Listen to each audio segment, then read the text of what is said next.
नमस्कार दोस्तों, मैं हाजिर हूं झारखंड के प्रमुख समाचार पत्रों में छपी झारखंड समेत गढ़वा, पलामू और लातेहार की चुनिंदा बड़ी खबरों के साथ। जानिए आज की तमाम बड़ी खबरें जो आपके लिए जानना बेहद जरूरी है। चाहे बात हो मैया सम्मान योजना की, पीएम और अबुआ आवास की, या फिर राशन कार्ड और पेंशन जैसी योजनाओं की। झारखंड की महिलाओं के लिए एक राहत की खबर सामने आई है। मुख्यमंत्री मैया सम्मान योजना का फार्म फिर से 18 नवंबर 2025 से भरा जाएगा। यह फार्म आपकी योजना, आपकी सरकार, आपके द्वार कार्यक्रम के दौरान अपने पंचायत भवन में जमा करना होगा। 18 साल से 50 साल तक की महिलाएं आवेदन कर पाएंगी। यह लाभ उन महिलाओं को मिलेगा जिनका नाम राशन कार्ड में दर्ज है और बैंक अकाउंट में आधार लिंक है। फार्म भरने के लिए Aadhaar card, bank passbook, voter card, PAN card, ration card और मोबाइल नंबर की जरूरत पड़ेगी। वोटर कार्ड और पैन कार्ड नहीं भी रहेगा तो चलेगा। आपको बता दें 18 नवंबर से 28 नवंबर तक पूरे झारखंड में जनता दरबार का आयोजन किया जाएगा। सभी पंचायतों में इसका आयोजन होगा। इसके लिए प्रचार प्रसार किया जाएगा ताकि आम लोग जनता दरबार में पहुंचकर सरकारी योजनाओं का लाभ उठा सकें। आपको बता दें इस जनता दरबार में पीएम आवास, अबुआ आवास, जनमन आवास, राशन और पेंशन को लेकर भी आवेदन लिया जाएगा। चक्रवाती तूफान मोन्था का असर अब धीरे धीरे झारखंड में कम होने लगा है। मौसम विभाग के अनुसार शनिवार से राज्य में बारिश घटने लगेगी और रविवार से आसमान साफ रहने की संभावना है। पिछले 3 दिनों से लगातार हो रही बारिश से लोगों को जो राहत नहीं मिल पा रही थी, अब उससे निजात मिलेगी। राज्य के पूर्वी इलाके जमशेदपुर, साहिबगंज और दुमका में हल्की बारिश की संभावना है, जबकि रांची, बोकारो, गिरिडीह और गढ़वा जैसे क्षेत्रों में मौसम शुष्क रहेगा। मौसम वैज्ञानिकों का कहना है कि 2 नवंबर से आसमान पूरी तरह साफ रहेगा। हालांकि इससे तापमान में गिरावट होगी और राज्य में ठंड बढ़ने के संकेत हैं। पिछले 24 घंटे में झारखंड के कई हिस्सों में हल्की से मध्यम दर्जे की बारिश हुई, जबकि धनबाद में सबसे अधिक 119 mm बारिश हुई है।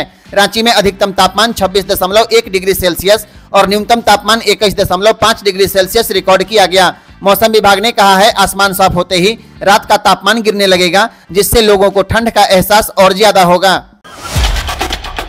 झारखंड में बहुत जल्द राहगीर योजना लागू होगी। सड़क हादसों में मदद करने वाले को 25,000 रुपए का इनाम दिया जाएगा। बिहार, छत्तीसगढ़ समेत 6 राज्यों में केंद्र सरकार की राहगीर योजना लागू हो चुकी है, लेकिन झारखंड में यह योजना अब तक शुरू नहीं हो पाई। हालांकि अब राज्य सरकार ने संकेत दिया है जल्द ही यह योजना पूरे झारखंड में लागू कर दी जाएगी। झारखंड में राहगीर योजना लागू करने के लिए सभी जरूरी कार्रवाई की जा रही है। विभाग ने नियमावली तैयार कर ली है और अधिसूचना जारी करने के लिए फाइल विभागीय मंत्री को भेजी गई है। राज्य सरकार ने पहले अन्य राज्यों का अध्ययन करने का निर्णय लिया था। अब उत्तराखंड की तर्ज पर इसे लागू करने की दिशा में काम चल रहा है। इस योजना के तहत सड़क हादसे के गोल्डन आवर यानी पहले 1 घंटे में घायल को अस्पताल या ट्रामा सेंटर पहुंचाने वाले व्यक्ति को 25,000 रुपए नगद इनाम और प्रशस्ति पत्र दिया जाएगा। इसके साथ ही ऐसे व्यक्ति को पुलिस या अस्पताल प्रबंधन की ओर से किसी प्रकार की पूछताछ या परेशान नहीं किया जाएगा। झारखंड में फिलहाल गुड सैमरिटन योजना लागू है, जिसके तहत हादसे में घायल को अस्पताल पहुंचाने वाले को 5,000 रुपए का इनाम दिया जाता है। राहगीर योजना लागू होने से इस राशि में 5 गुना की वृद्धि होगी और सड़क हादसों में तुरंत मदद मिलने की उम्मीद है।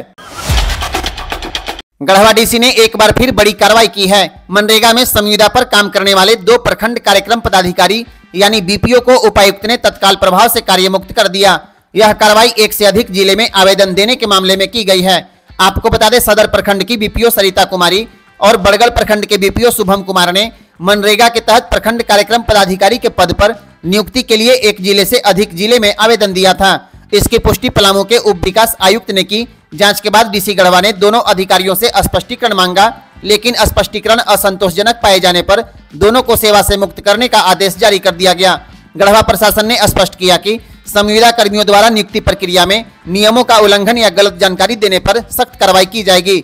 आपको बता दें गढ़वा डीसी लगातार गढ़वा जिले में गड़बड़ी के मामले में लगातार कार्रवाई करते आए हैं। अब तक दर्जन भर मामलों में कार्रवाई कर चुके हैं और कई अधिकारियों और कर्मियों को कार्यमुक्त कर चुके हैं।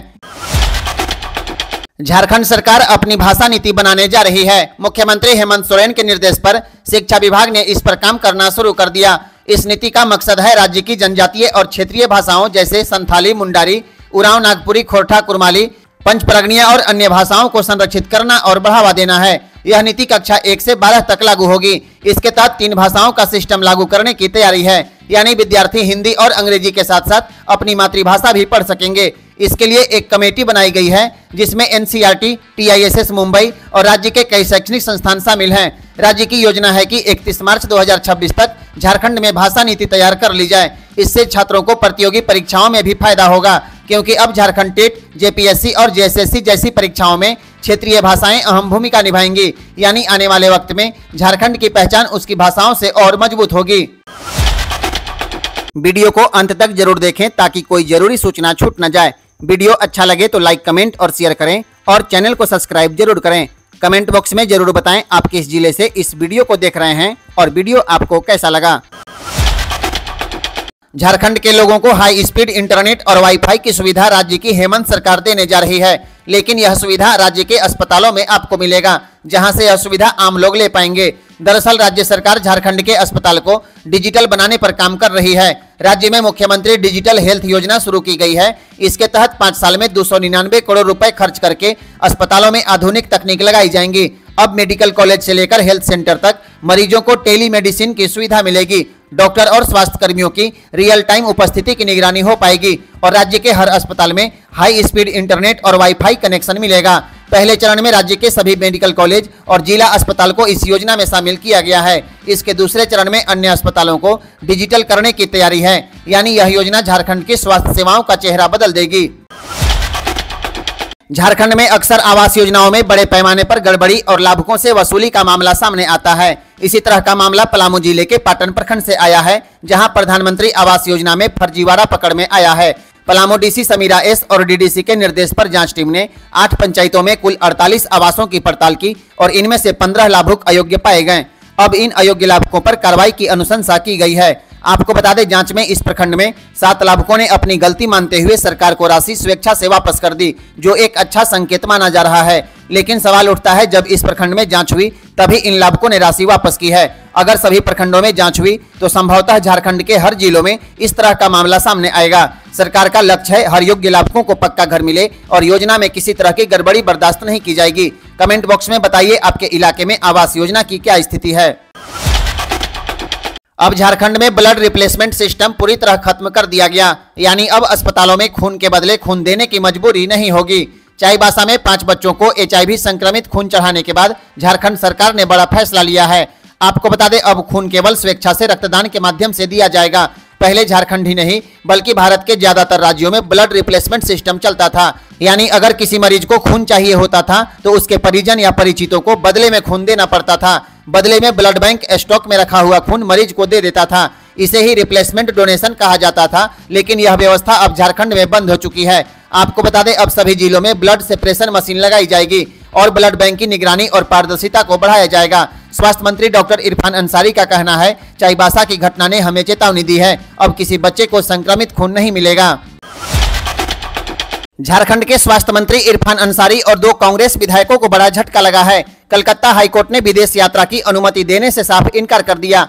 दरअसल साल 2022 में इन तीनों विधायकों को हावड़ा पुलिस ने 50 लाख रुपए के साथ पकड़ा था। इस मामले में राजनीतिक लेन देन और धन के स्रोत को लेकर केस दर्ज हुआ था। अब तीनों विधायकों ने इंग्लैंड में होने वाले व्यापार सम्मेलन में जाने की अनुमति मांगी थी, लेकिन कोर्ट ने कहा पहले मुकदमे की प्रक्रिया में सहयोग करिए, उसके बाद फिर विदेश घूमने जाइए। इस तरह मंत्री इरफान अंसारी, नमन विक्सल कोंगाड़ी और राजेश कच्छप को कोर्ट से राहत नहीं मिली। कोर्ट ने साफ कहा, वर्तमान हालात में पासपोर्ट लौटाना ठीक नहीं है। पलामू के हैदरनगर में शनिवार की सुबह हाई स्कूल के मैदान के पास गोली चलने से सनसनी फैल गई। 2 बाइक सवार अज्ञात अपराधियों ने एक युवक पर अचानक फायरिंग कर दी। गोली लगने से युवक गंभीर रूप से घायल हो गया। घायल युवक की पहचान नीरज चंद्रवंशी उर्फ मंटू के रूप में हुई है, जिसका घर हाई स्कूल के मैदान के ठीक सामने बताया जा रहा। स्थानीय लोगों की मदद से घायल को हैदरनगर के प्राथमिक स्वास्थ्य केंद्र में भर्ती कराया गया है। घटना के बाद इलाके में अफरा तफरी मच गई। पुलिस ने मौके पर पहुंचकर जांच शुरू कर दी है और अपराधियों की गिरफ्तारी के लिए छापेमारी चल रही है। आपको बता दें, बीती रात डाल्टनगंज शहर थाना क्षेत्र के मुस्लिम नगर में भी 2 युवकों ने हवाई फायरिंग की थी और उसके कुछ घंटों के बाद यह दूसरी घटना सामने आ गई। आज के लिए बस इतना ही, फिर कल मिलेंगे गढ़वा, पलामू और लातेहार की तमाम बड़ी खबरें लेकर। धन्यवाद। वीडियो अच्छा लगे तो लाइक, कमेंट और शेयर करें और चैनल को सब्सक्राइब जरूर करें।